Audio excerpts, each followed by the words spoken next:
This is a Reverend Terminator, and this is my kind of cardio, walking in the snow. I recently heard a podcast from Fouad Abiad interviewing Chad Nichols, the Mr. Olympia trainer of Ronnie Coleman, and also Big Ramy and Nasser El-Sonbati. And he said that Big Ramy was the only guy he had trained that liked fish. So he asked to substitute the chicken with fish, just the opposite of every other athlete he's ever had. So Big Ramy is actually a fisherman. He owns several fishing boats in Egypt, and he's a huge star in Egypt. And when he returned after winning the Mr. Olympia, he was picked up at the airport by the president himself. So there couldn't be a more worthy winner than Big Ramy. So there will be a lot of publicity in the third world, in the Middle East, after this result. And Big Ramy is a very nice guy. Everyone likes him. Maybe the strange or the dangerous thing about Big Ramy winning the Mr. Olympia is that now everyone chasing after this title will try and get a physique like him. So now there will probably be more mass monsters putting their health at risk instead of them trying to look like Shawn Rhoden or Brandon Curry. But let's hope everyone tries to find a physique that fits them. Everyone has their unique look, and Shawn Rhoden can never be a mass monster. He has to develop his strong sides and come in ripped, symmetrical, and so on. And it was very funny to hear that Big Ramy from Egypt, sunny Egypt with the pyramids, said, "Winter is coming." I don't know the background from that statement, but he wanted to show that he was coming forth. But what Big Ramy has with the winter to do, I don't understand. If it came from an Icelandic or Nordic or even a Scottish dude, that would make sense. But it was funny either way. But it was this Icelandic stand-up comedian who had a program on Netflix that had some fun about winter is coming, and that a lot of the Game of Thrones was filmed in Iceland. And he said, "Winter never left. This is actually summer." And he showed a very hard winter from Iceland. So he had a lot of fun with that. But of course, we all love Game of Thrones and like the Stark family, and winter is coming. Maybe Shawn Rhoden next year, if he is able to compete in the Mr. O, will say summer is coming. But maybe in a more feminine voice, summer is coming. But the good thing about Big Ramy winning the Mr. Olympia is that now he doesn't have to qualify anymore. This year he got a special invite because of COVID and special circumstances under the lockdown and everything. But usually you need to win a major competition to be able to go to the Mr. Olympia. But like Dexter Jackson, Shawn Rhoden, and now himself, they can compete at the Mr. Olympia until they are 100, no matter how good they look or don't look. And that takes a lot of pressure away from him when they don't have to get in shape in 3 months before the Mr. Olympia. Now we can focus on one show only and heal for 3 months after the competition, and then start with his bulking period and then his diet at 4 months before competition. So this will be much better for Big Ramy in the future. And when he came in the way he did, there was no way you couldn't give him the victory, because he was shredded, he was big all over, and it was just a size game.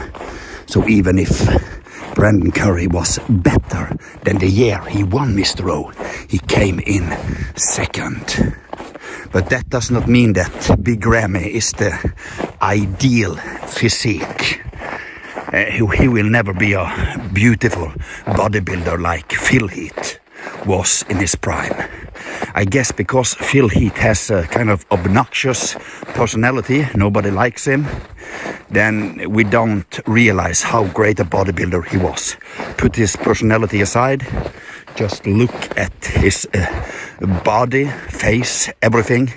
He was just this cartoon-like character, perfect proportion and what they call 3D kind of muscle and shoulders. A very special physique, a lot better than Shawn Rhoden at his best. Better than Ronnie Coleman, even though Ronnie Coleman was bigger, but he had bubble gut at the end and he was not so symmetrical. Neither was Jay Cutler, even though he was good. Dorian Yates, when I look at him now, he just looked like Angus Steak Ox. So his bicep wasn't there and everything. You probably have to go back to Lee Haney to find somewhat similar to Heath, even though Lee Haney, of course, was a lot smaller, especially his legs. Like everyone had small legs in the 70s and 80s, maybe, except from Tom Platz and some other dude that I don't know the name of. So everyone liked Kai Greene a lot better than Heath, but realistically, when you look at those two, Heath had a better body, at least most year, after what I can see in the picture. Kai Greene also had a bubble butt. He's small and unproportioned. So he's a great personality, a great bodybuilder. He was number 2. I guess maybe he won Arnold Classic, I'm not sure. One of the greatest bodybuilder of all time. A legend in his own way. And that brings me to another subject on today's cardio, was also a podcast with Fouad Abiad. He had some of these younger bodybuilders as guests. James Hollingshead from Great Britain, Paul Chow, Chinese Great Britain, and Ian Valliere, who took 6th or 7th at the Mr. Olympia. And Ian Valliere said Kai Greene is not a bodybuilding legend and that he was way overrated. And then they discussed what made a legend. Everyone agreed that Arnold Schwarzenegger was a legend because of what he had done outside the sport. And in my opinion, Arnold is what he is, but he is now...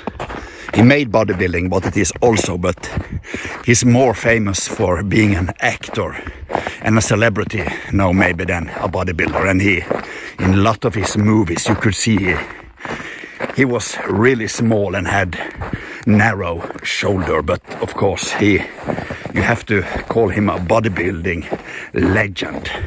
But then they discussed what made a legend, and it was like they had to do something outside the bodybuilding circus. But I will argue that Kai Greene, yeah, he's a legend. He's been with Stranger Things and small movies, and he has his own following, the bodybuilder that has the most followers on social media. And also he's been number 2 at the Mr. Olympia several times and competing with maybe the greatest bodybuilder of all time, Heath, and maybe one year he should actually win. So if that is not a legend, I don't know. I'm running low on battery, but I just have to mention one bodybuilder, and that's Lou Ferrigno. I guess he was number 2 when Arnold won the Mr. Olympia in 1979 or something, and he was a great bodybuilder for many years. He had a great comeback in the 90s, and still he is in great shape. And he starred in the television series Hulk in the 70s, which was a great hit. And he also had minor roles in other movies, and he was a recurring cast at King of Queens, a very popular sitcoms in America. So, and they didn't even mention him. That shows me that those guys around 30 years old, even though they're competing in bodybuilding, don't know a lot. So Lou Ferrigno has to be a bodybuilding great and a bodybuilder legend. Okay, now I'm walking on ice, walking on the water, which I have never done before. It's about 0 degrees and I can see someone has gone on skiing here. So I have to be a bit careful. I walk in close to the seashore in case I fall through. But it's a lot easier to walk here. But I guess if you have won several Mr. Olympias, you have to be a bodybuilding legend. There haven't been many Mr. O's in the history of bodybuilding. So we can discuss what is a bodybuilding legend. Shawn Rhoden, he's won one and not done much outside that. He has a lot of 4th and 5th places, but not a great personality. But yeah, it's always like when you're getting older, you remember the guys from when you were young. We remember Maradona. Those older than us remember Pelé, and they feel that these are the greatest. But the footballers nowadays, even not outside the top 10, is a lot better than the players in the 80s and 90s. It's just another level now. And yeah, what do you think, buddy? Who's a bodybuilding legend?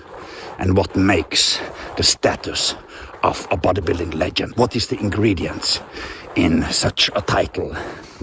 Maybe not the most important thing to discuss, but when you have a podcast on YouTube, I guess I need to come up with controversial things to say to get more publicity, and other podcasts picks up the statement and make a case of it, and you get a lot of attention, and people can see the products that you are promoting. Okay, the ice was a bit soft here, so I'll go around on this side, follow the tracks. Okay, keep it hardcore, buddy. And there is a lot of snow this year.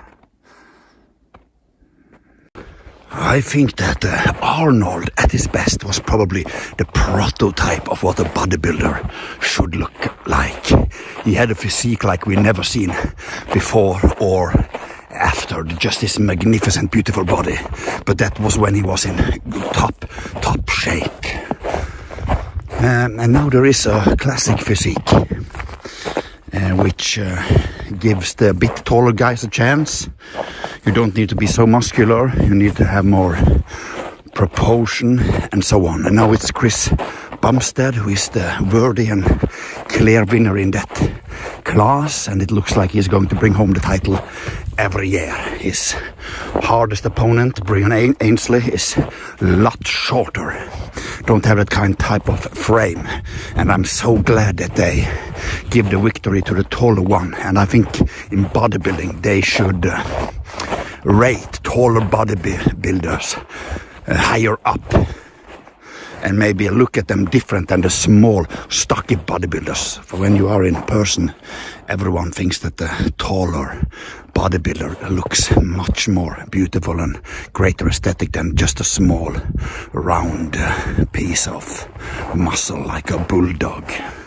So please give more points to the taller bodybuilders and let there be a chance for people over 180 centimeters to win the Mr.